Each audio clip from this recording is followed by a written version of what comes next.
Hello again, gandang kachika life. Kumusta po kayo mga kachika? Heto na naman po tayo para sa ating panibagong showbiz update. Miss Catherine Bernardo, muntikan na po madisgrasya. Hinangaan po ng sari-sari store owners at iba pang dumalo sa isang malaking convention para sa mga negosyante sa World Trade Center, Pasay City si Miss Catherine Bernardo noong nakaraang Biyernes po. Habang nag-host po kasi si Miss Catherine ng isang fan game para sa segment na ini-endorse ang brand ng kape, ay super tulong ito sa contestant na pwedeng hindi naman niya gawin. Pero alam na ba po natin dahil po sa likas na pagiging mawain at matalumi ni Miss Cat, nag-effort talaga siya para suportahan on stage ang contestant. Dead mga si Miss Catherine at kahit mawala ang post niya sa entablado, basta matulungan lang ang babaeng kalahok. Muntik pa nga pong ma-out of balance itong si Miss Catherine Bernardo nang pinigilan ng paa niya. Nang paa niya ang mabigat na props sa games, hinalso niya kasi ang paan para hindi mahulog ang mga props na nilalagay ng kalahok. Para nga po maipanalo o nasabing palaro ay kailangan i-balance ng contestant ang mistulang sisaw game board sa pamamagitan ng paglalagay ng mga mabibigat na bagay. At dahil nga sa ginawa ni Miss Cat sa pagtulong ay nanalo ang maswerteng babae. Matapos ang segment anong ini-endorse ng kape ay muli itong umakyat sa stage para i-host din ang isa pang segment. Tuhog ang dalawang segments na dinaluhan ng actress. Nagbihis lang ang Asia superstar ng damit from white sleeveless top at pants, nagpalit ito ng yellow dress para sa isa pang produktong ini-endorsement na sinasawag naman sa pagluluto. Buti dalawa lang sa product endorsement ni Miss Catherine ang nag-sponsor ng nasabing event.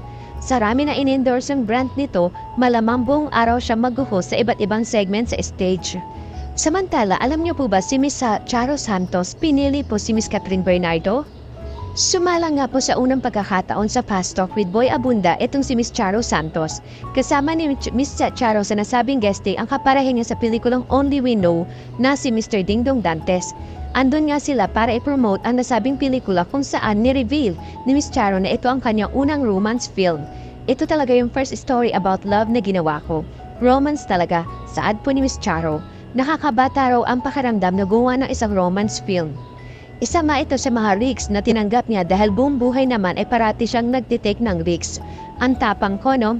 I've been taking risks all my life. I think it's the professional path as well as my personal life, save ni Miss Charo. Dagdag pa nga po niya, sabi ko nga kay Dong, in some of our conversation, this is also a risk, but maybe more of a risk for you. Kaya tinanong ko siya, sigurado ka, gagawin mo talaga ito? Paglilinaw naman niya, we're two professional who got together, and we bred life into this beautiful narrative. I'm proud to say that we are able to create a love team in Betty and Ryan. Hindi rin pinaglagpas ng host ng programa na si Mr. Boy Abunda na isa lang si Miss Charo sa kanyang Fast Talk. Isa nga po sa tanong ni Mr. Boy Abunda, gagawan mo ng pelikula ang buhay mo, ano ang magiging title? Ang sinagot po ni Miss Charo, Roses. Kaya ang sumunod na tanong ni Mr. Boy Abunda kung sino ang gaganap na yung Charo. Si Miss Catherine Bernardo ang napili ni Miss Charo na gumanap bilang younger version niya. Tuwang-tuwa syempre ang mga fans ni Miss Catherine dahil perfect na ito bilang young Charo. Dumako naman po tayo dito po sa pinag-uusapan pa sa social media at trending nga po ito. Marami pa nga pong naniniwalang in love pa rin daw po itong si Mr. Daniel Padilla sa ex-girlfriend niya si Miss Catherine Bernardo. Marami pa nga mga kaklose ni Mr. Daniel ang nagkukwento na hanggang ngayon daw ay wala pa rin talagang pinagpalit ang aktor sa kanyang ex-girlfriend.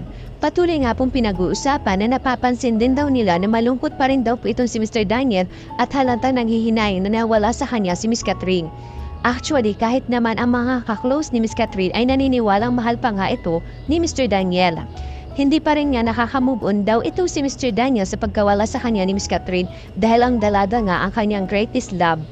At patuloy pa nga pong sinasabi may mga tao pong naging malapit po kina Mr. Daniel Padilla at Miss Catherine Bernardo ang naniniwala daw na posible pa rin daw na magkabalikan ang dalawa in the future. Sa akin ang opinion ko po sa isyong ito is malabo na po siya mangyari kasi isang taong mahigit na po silang hiwalay. Ibig sabihin po, lagi ko nga po sinasabi na itong si Miss Catherine Bernardo sanay na po siya na wala sa tabi niya or wala sa buhay niya si Mr. Daniel Padilla. Kasi kung talagang mahal pa rin po ito ni Miss Catherine Bernardo, bibigyan niya yung time niya na mag-iisip na mabuti na hindi ganito katagal na 1 taon. Ibig sabihin lang po nito talaga as in talagang wala na po siyang pag-asa itong si Mr. Daniel Padilla na bumalik si Miss Catherine Bernardo sa kanya. Kasi sanay na po si Miss Catherine Bernardo na wala na nga po itong si Mr. Daniel Padilla sa buhay nito. Hindi ko rin po masisisi yung mga fans po ng Katniel kasi nga po ilang taon, 1 dekada po na minahal po nila ang Katniel. Kaya wag po natin silang awayin or sabihin na mag-move on na kasi karapatan po nila yun kasi minahal nga po nila ng ilang taon ang Katniel. Alam niyo po ba sa ngayon po napapansin ko kay Miss Catherine Bernardo, ini-enjoy niya po yung space. Ibig sabihin po, pansinin niyo po hindi po siya ngayon pala post sa kanyang Instagram, sa kanyang mga social media, hindi niya po pinupost niya yung mga magagandang nangyayari sa buhay niya. As in talagang kinikip niya po yun na gusto niyang i-private yung mga moment na para sa kanya is napaka-importante.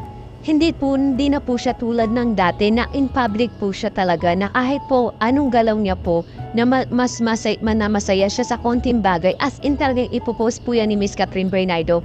Pero ngayon po, as in talaga makikita niyo po na talagang ito si Miss Catherine Bernardo, yung space ng pagiging private, yung privacy po, talagang yun ang kanyang gusto mangyari sa buhay po niya. At syempre, sa mga fans po ni Miss Catherine Bernardo, ibigay na po natin sa kanya yun kasi nga, ilang taon din po na talagang as in nakita po natin yung kung ano yung pang araw-araw ni Miss Catherine Bernardo. Ibigay na po natin sa kanya yung gusto niya mangyari ngayon na private as in privacy para sa kanyang sarili at sa pamilya po niya.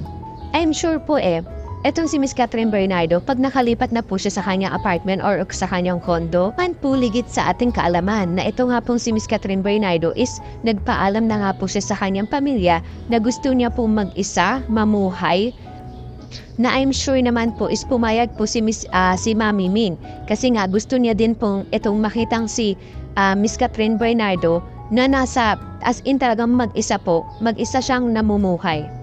Gugulatin na lang po tayo one day ni Miss Catherine Bernardo at ibabahagi niya kung ano yung details or itutour guide po tayo dyan po sa condo or sa kanyang tirahan. Ibalita nga po na ito nga pong si Miss Catherine Bernardo ay unti-unti na nga pong inaayos at namimili na ng kanyang mga gamit sa kanyang titirahan. Samantala, dumako naman po tayo sa pinakahuli nating showbiz update. Sumakabilang buhay na nga po ang lolo ng aktor na ito po nga si Mr. David Licauco. Sa kanyang pong FB post nitong Saturday nga po, ibinahagi ni Mr. David ang mga larawan nila ng kanyang lolo na si Jaime Licauco, na kilalang parapsychologist at pumanaw sa edad po na 84. The wise man I knew, always chasing greatness, always sharing wisdom. Anid po ni Mr. Licauco.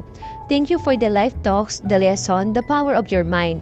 I hold him close, always rest easy lolo. Dagdag pa po ni Mr. David Licauco sa kanyang caption. Muli po, kami po ay nakikiramay Mr. David Licauco. Thank you for watching. Kung nagustuhan niyo po ang video ito, subscribe na sa Starlight Showbiz YouTube channel and please don't forget to hit the bell button